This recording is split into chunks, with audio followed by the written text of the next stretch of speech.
함께 읽습니다. 시작. 이스라엘 사람들아 이 말을 들으라. 너희도 아는 바와 같이 하나님께서 나사렛 예수로 큰 권능과 기사와 표적을 너희 가운데서 베푸사 너희 앞에서 그를 증언하셨느니라.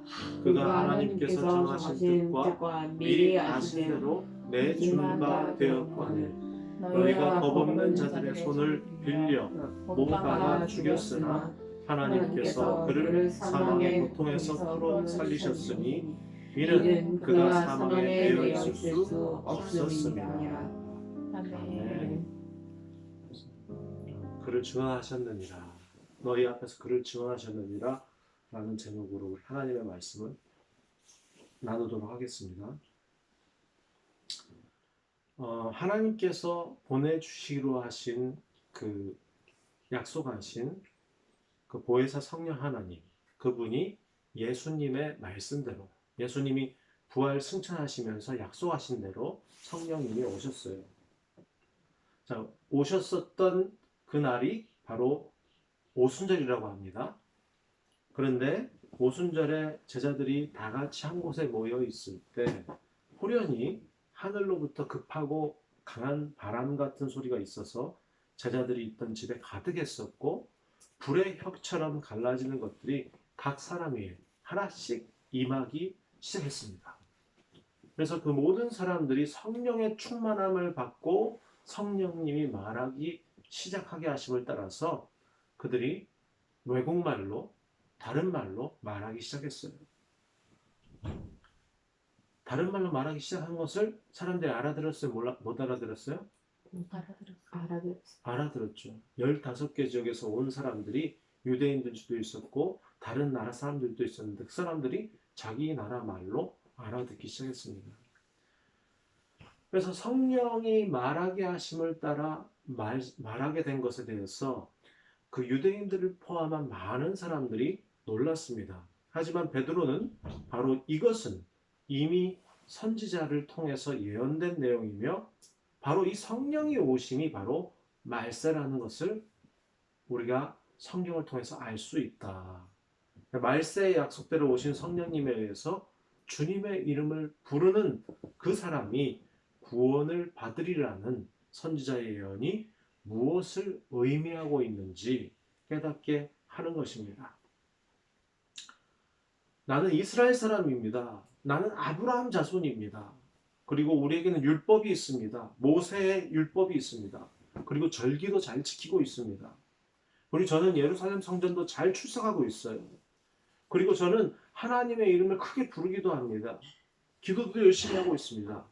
하지만 말세에 성령을 통해서 나타난 현상이 어떻게 구약의 선지자가 예언한 말씀의 성취였는지를 깨달을 수 있는 방법이 아무도 없었습니다. 이것이 말세인지 이것이 선지자들이 말씀한 것인지 깨달을 수 있는 사람이 아무도 없었다는 것이에요. 도대체 이게 무슨 일인가? 벌써 알 수 없다는 것이에요.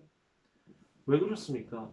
내가 이해하고 있고 내가 생각하고 있고 내가 꿈꾸고 있는 하나님 나라와 하나님께서 이미 이루어 놓으신 그리고 하나님께서 예수님을 통해서 완성하시는 하나님의 나라가 완전히 다르기 때문에 그렇습니다. 다시 말합니다. 사람들은 내가 꿈꾸고 있었던 하나님 나라가 있었어요. 그런데 내가 꿈꾸고 있는 것과 하나님이 이미 완성시켜 놓으신 나라가 같아요? 달라요? 완전히 다른 거예요. 마치 이런 거죠. 우리 하영이가 예를 들어서 비행기 타고 한국에 가기 전에 한국의 에버랜드에 가고 싶었어. 그런데 에버랜드 이름만 알고 있었는데 진짜 딱 가보니까 내가 생각한 거랑 가서 보니까 같아 달라. 완전히 다르지. 그런 것처럼 사람들이 생각하고 있었던 것과 하나님께서 이미 하나님이 만들어 놓으신 하나님의 나라와 사람들이 만들어 놓을 것과는 너무나 다른 거예요. 22절 말씀 우리 함께 읽어봅시다. 함께 있습니다. 시작. 이스라엘 사람들아 이 말을 들으라. 너희도 아는 바와 같이 하나님께서 나사렛 예수로 큰 권능과 기사와 표적을 너희 가운데서 베푸사 너희 앞에서 그를 증언하셨느니라. 아멘. 이스라엘 사람들은 나사렛 예수가 누구인지 이미 알고 있었습니다. 예수님이 어떤 놀라운 일을 했었고 예수님이 어떤 기적을 보여주셨는지 이스라엘 사람들은 다 듣고 보고 함께 경험도 했어요. 그렇지만 그 이스라엘 사람들이 이해한 것은 나사렛에서 온 예수라는 사람이 이런 일을 했었대. 그 사람이 눈먼 자도 뜨게 했었대. 그리고 물고기 2마리랑 떡 5개로 몇 명이나 먹였어요? 5천 명이나 먹였었대. 그리고 그 사람이 죽은 사람도 살아나게 했었대. 그런 것들을 경험하기도 했었고 본 사람도 있었고 소문을 듣고 그래서 알고 있는 사람들도 있었어요. 예수님 그때 굉장히 유명했어요. 그렇게 훌륭한 일도 했었고 그렇게 많은 사람들을 고쳐주고 많은 놀라운 일들을 했었지만 지금 예수님이 어떻게 됐어요? 이 사람들한테는 죽어버렸어. 어디서 죽었어? 그러니까 예수님이 십자가에 못 박혀 죽었을 때 사람들의 머릿속에는 예수님이 어떤 사람으로 기억돼? 이제는? 메시아. 아니지. 십자가에 못 박혀 죽었는데 어떻게 돼? 죄. 그렇지. 십자가에 매어 달린 죄인으로 기억되는 거예요. 예를 들어서 어떤 사람이 위대한 일을 했지만 그 사람이 나중에 감옥에서 죽었대. 그럼 사람들은 어떻게 기억하겠어? 죄인. 죄인으로 죽은 사람. 그렇게 기억할 수밖에 없는 거예요. 아무리 유명한 일이 했었고 아무리 놀라운 그 소문이 있었더라도 십자가에 못 박혀 죽었다. 그러면 그 사람들은 어떻게 기억하냐면 이제는 더 이상 그 사람은 없어. 근데 그렇게 훌륭했는데 결국은 십자가에 못 박혀서 죽었어. 저주받았대. 이렇게밖에 기억이 안 되는 거예요. 예수님을 부인하고 도망했었던 베드로, 그 사람은 어땠겠어요? 예수님은 이제 죽었어. 더 이상 내가 생각하고 내가 예수님과 함께 꿈꿨었던 이스라엘은 이제 만들 수 없어. 우리는 패배자야. 제자들은 다 도망가고 무서워서 어디 있었어요? 숨어 있었어요. 베드로는 한때 어떤 고백을 했습니까? 주는 그리스도이십니다. 살아계신 하나님의 아들입니다. 라고 고백했죠. 그렇지만 예수님이 메시아라는 믿음도 그리고 그 불타오르던 고백도 열정도 한순간에 다 사라져버렸어요. 왜? 예수님이 십자가에 못 박혀서 돌아가셔버렸기 때문이에요. 그 성령의 충만함을 받고 성령님의 말하게 하심을 따라 하나님의 큰 일을 지금 그러한 사건을 경험했었던 제자들이 그 오순절날 호련히 임한 하나님의 성령에 의해서 이 성령의 충만함 속에 외국말을 말하고 하나님의 큰 일을 증거하고 있는 것입니다. 이제 이 베드로는 이 일에 대해서 모든 이스라엘 사람들 14절에는 뭐라고 되어 있냐면 유대인들과 예루살렘에 사는 모든 사람들이 이 일이 무엇인지 알게 하고 싶어 하는 거예요. 너희들이 알고 있는 나사렛 사람 예수는 하나님께서 보내셨다고 말하고 있습니다. 누가 보냈다고요? 하나님. 예수님을 누가? 하나님께서 보내셨다고 말하는 거예요. 예수님을 누가 보내셨다고? 하나님이 보내셨다고. 하나님. 문제가 무엇이냐면 하나님께서 보내신 예수님이시지만 아무리 그와 함께 동행하였고 그리고 그 두 눈으로 함께 이적과 기사와 표적들을 다 경험했어요. 그런데 그러한 경험을 했던 것이 나를 지켜줬어요? 안 지켜줬어요? 절대 안 지켜줬어요. 오히려 그런 경험은 나중에 어떻게 되냐면 내가 하나님 앞에 어떤 사람이었었는지를 더욱더 알게 해주는 거예요. 내가 하나님 앞에 얼마나 큰 죄를 짓게 되었는지 닭이 울던 그 시간에 베드로가 얼마나 하나님 앞에 잘못했는지를 알게 된 것이죠. 사람들은 하나님께서 어떻게 하나님의 일을 하고 계시는지 늘 생각해 왔었습니다. 이스라엘 사람들은 그 하나님이 어떻게 하나님의 일을 하고 있는지를 늘 생각하며 고민해 왔었던 사람들이었어요. 그 사람들이 이렇게 생각했어요. 하나님께서는 사람을 통해서 일을 하실 거예요. 그렇게 믿었습니다. 그런데 그 사람이 어떤 사람이겠어요? 하나님이 사용하시는 사람은 반드시 특별한 사람을 하나님께서 사용하실 거예요. 라고 믿었어요. 그러면 하나님이 특별한 사람을 사용하실 거라고 생각하면은, 자, 하영아, 하나님은 특별한 사람을 사용하실 거야 생각하면 우리 마음속에 어떤 마음이 들까요? 어떻게 하면 나는 특별한 사람이 될 수 있을까? 그런 생각이 들겠죠. 그래서 사람들은 특별한 사람이 되고 싶어 하는 거예요. 내가 어떻게 하면 특별한 사람이 될 수 있을까? 지금 시대에는 어떻게 하면 특별한 사람이 될 수 있을 것 같아? 하라면. 어떤 사람이 특별하다고 생각하세요? 요즘은 돈 많이 요즘은 돈 많은 사람. 그치? 돈 많은 사람. 또 특별한 사람이 어떤 사람이에요? 요즘은 유튜브에 구독자가 많은 사람. 돈을 많이 벌 수 있는 사람. 그리고 굉장히 다른 사람과 경쟁해서 이길 수 있을 것 같은 사람. 예수님 시대에도 어떤 사람이 특별한 능력을 가지고 있으면 예수님 시대에도 어떤 사람이 어떤 특별한 능력을 가지고 있으면 사람들은 그 사람이 굉장히 특별한 사람이라고 생각했어요. 얼마나 많은 사람들이 그 특별한 사람을 따라다니고 그 사람이 보여주는 퍼포먼스를 기대했는지 모릅니다.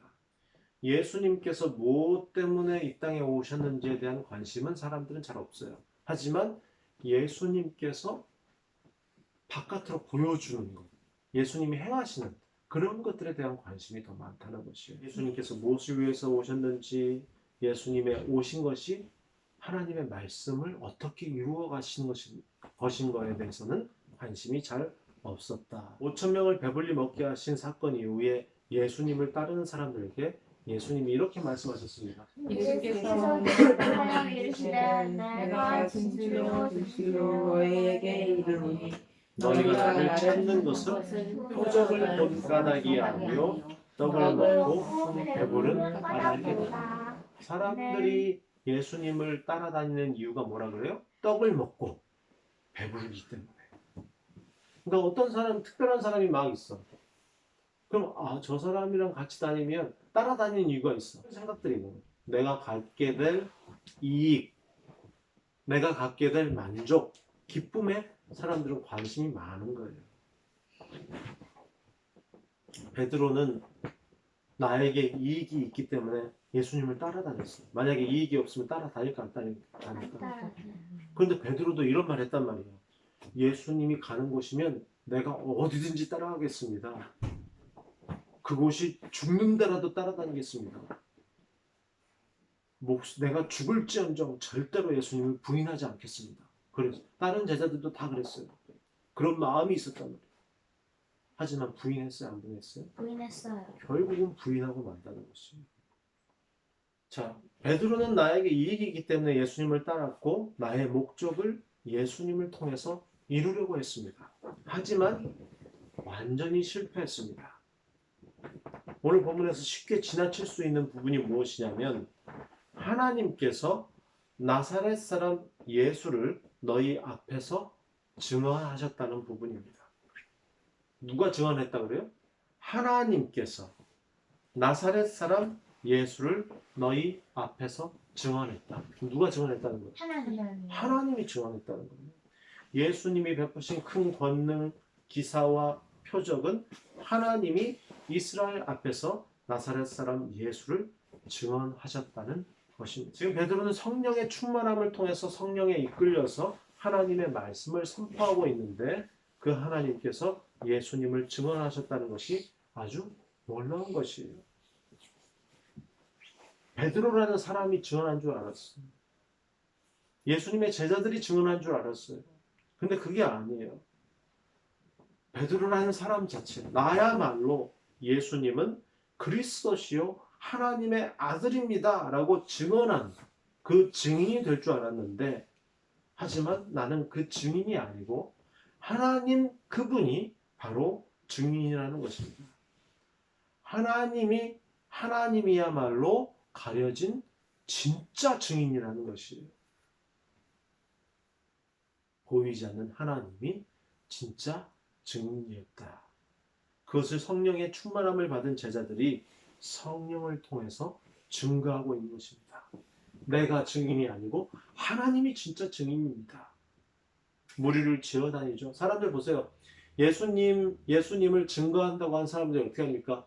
막 무리를 지어다니면서 또 기독교라는 힘을 과시하기 위해서 막 사람들이 떼거지로 막 몰려다니면서 또 몇천억을 다 들여가지고 예배당도 엄청나게 크게 짓고 화려하게 지어도, 그리고 인간의 어떤 힘을, 종교를 과시하는 힘으로 사용하여서 예수님을 증거하겠다고 다 해도 그것은 예수님을 증거하는데 아무런 보탬이 되지 않습니다.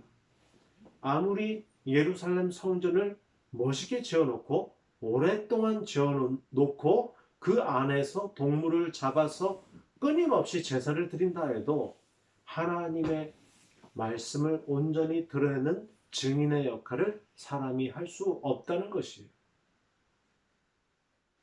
나사렛 사람 예수를 증언하시는 이는 그의 큰 권능과 기사와 표적을 베푸신 하나님이시라는 것입니다. 23절, 하나님께서 정하신 뜻과 미리 아신 대로 내준 바 되었거늘 너희가 법 없는 자들의 손을 빌려 못 박아 죽였으나, 이렇게 되어 있습니다. 예수님의 십자가의 죽음이 하나님의 정하신 뜻이었고 계획이었다고 말하고 있습니다. 하나님을 위해 일한다고 하는 사람들이 하나님의 일이라는 명목하에 자신들의 손에 피를 묻히지 않기 위해서 법 없는 자들의 손을 빌려서 예수님을 못 박아 죽였다는 것이에요.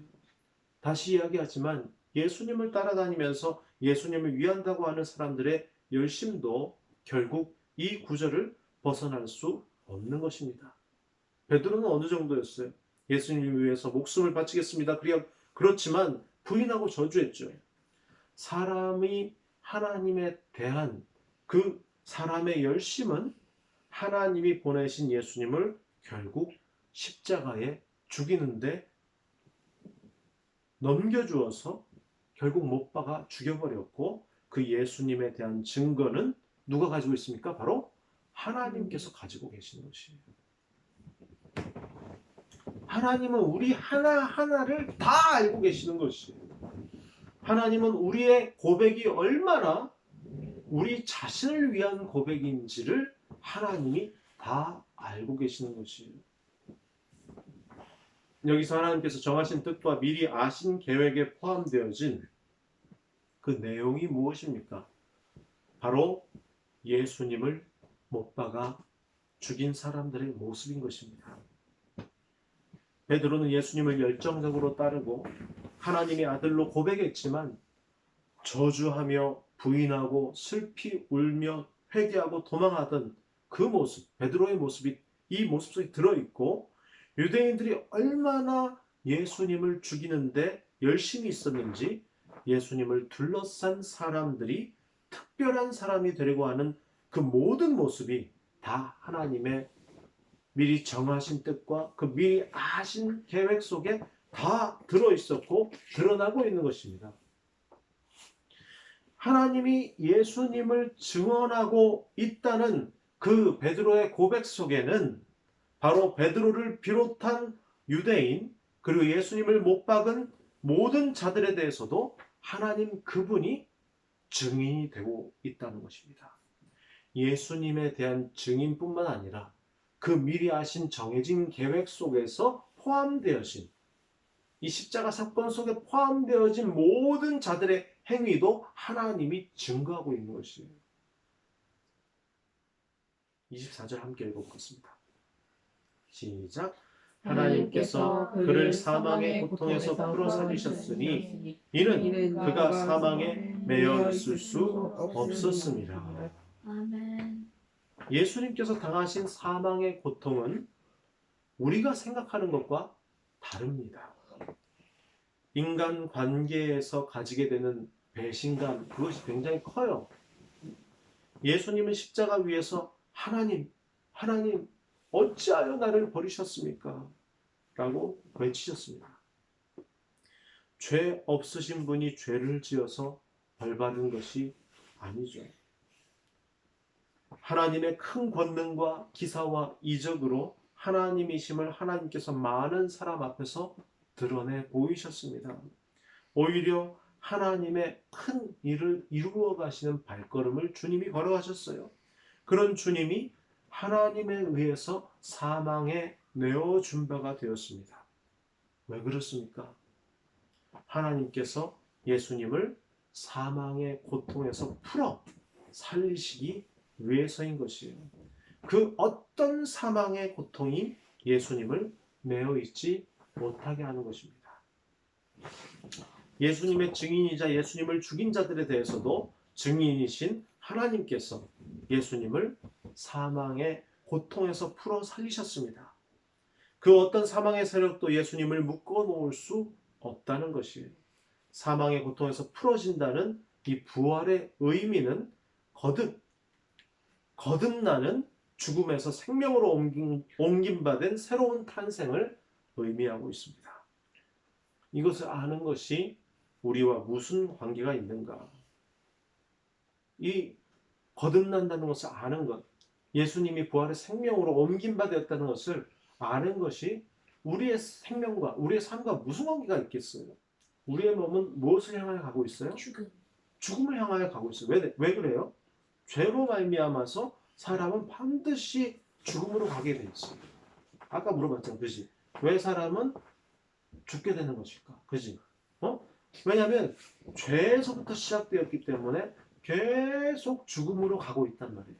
사망을 이길 수 있는 육체가 있어요, 없어요? 없어요. 아무도 없다는 것이에요. 이 땅에서 죽지 않는 사람은 아무도 없어요. 이 땅을 살아가는 사람들이 계속 하는 노력이 뭐예요? 건강하고 오래 살려고 노력한다는 거예요. 어떻게 하면 오래 살 수 있을까? 어떻게 하면 병을 이길 수 있을까? 사망을 이길 수 있는 것처럼, 이긴 것처럼 특별한 힘을 갖고 있는 것처럼 사람들은 그러한 사람이 되려고 노력합니다.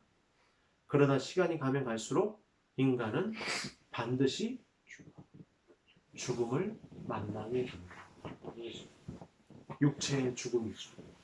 육체가 죽게 됩니다. 사람은 반드시 이 죽음을 피해갈 수 없다는 거예요. 그런데 그 육체의 죽음을 이길 수 있는 힘이 육체에 있지 않다는 것을 지금 예수님을 통해서 우리가 알게 되는 것이에요. 이 죽음을 이길 수 있는 힘이 우리에게 있지 않다. 사망에 매일 수 없는 사망을 이기는 힘이 있다. 우리 로마서 8장 10절에서 11절 말씀합시다. 또 그리스도께서 너희 안에 계시면 몸은 죄로 말미암아 죽은 것이나 영은 의로 말미암아 살아있는 것이니라. 예수를 죽은 자 가운데서 살리신 이의 영이 너희 안에 거하시면 그리스도 예수를 죽은 자 가운데서 살리신 이가 너희 안에 거하시는 그의 영으로 말미암아 너희 죽을 몸도 살리시리라 라고 되어 있죠. 누가 살리신다 그래요? 예수를 죽은 자 가운데 살리신 이, 즉 하나님이시죠. 즉 그 하나님의 영을 갖고 있는 사람만 이 육체의 죽음을 면하게 되는 것이에요. 그죠? 죽음 속에서 다시 하나님의 영으로 말미암아 하나님이 살린다는 것을 우리가 하나님의 영으로 말미암아 날마다 그것을 알게 되는 것입니다. 예수님의 부활의 영이 우리 안에서 어떻게 일하십니까? 우리의 삶 속에서 하나님이 예수님의 증인이 되었고 예수님을 죽인 사람들의 증인이 되었던 것처럼 동일하게 하나님의 영이 우리 안에서도 일하시는 것이에요. 육을 입고 살아가는 우리는 지속적으로 어떻게 됩니까? 사망이라는 세력 앞에 좌절하게 됩니다. 우리는 계속적으로 인생을 살아가면서 늘 무엇과 부딪히자면 실패와 부딪히는 것이에요. 좌절을 맛보게 되고 어려움과 부딪히게 되는 것이에요. 하지만 그러한 좌절과 실패와 어려움들을 만날 때마다 우리가 낙심하고 근심하지만 그러한 가운데 다시 일어설 수 있는 이유가 무엇이냐면 이 예수님을 죽음 속에서 일으키신 자의 영이 우리 안에 거하시기 때문에 그런 것이에요. 예수님을 사망 속에서, 사망의 고통에서 그 사망의 고통이 예수님을 메어 있지 못하였던 것처럼 그 하나님의 힘, 그것을 알게 하시는 그렇게 일으키신 이의 영이 우리 안에 거하고 있다는 것이에요. 우리는 언제나 현실에 반응을 하게 되어 있습니다. 그러나 우리 안에 거하시는 진리의 영은 사망의 세력에 우리를 매이지 않게 하십니다. 넘어질 수 있어요. 좌절할 수 있어요. 근심할 수 있어요. 하지만 하나님의 영이 우리로 하여금 끊임없이 깨어나도록 하시는 것입니다. 그리고 누구를 바라보게 합니까? 사망을 이기신 예수님을 바라보게 되는 것이에요. 예수님을 바라보게 되는 것이에요. 어려운 현실 속에 예수를 증언하시는 진리의 영의 그 외침에 좌절하고 현실의 어려움에 부딪힐 때마다 우리의 심령이 반응할 수 있도록 우리의 눈과 귀를 그 하나님의 영이 깨워 하나님을 찬양하고 감사하게 하시는 것입니다. 그러한 매일이 우리의 매일이 되기를 간절히 소원합니다.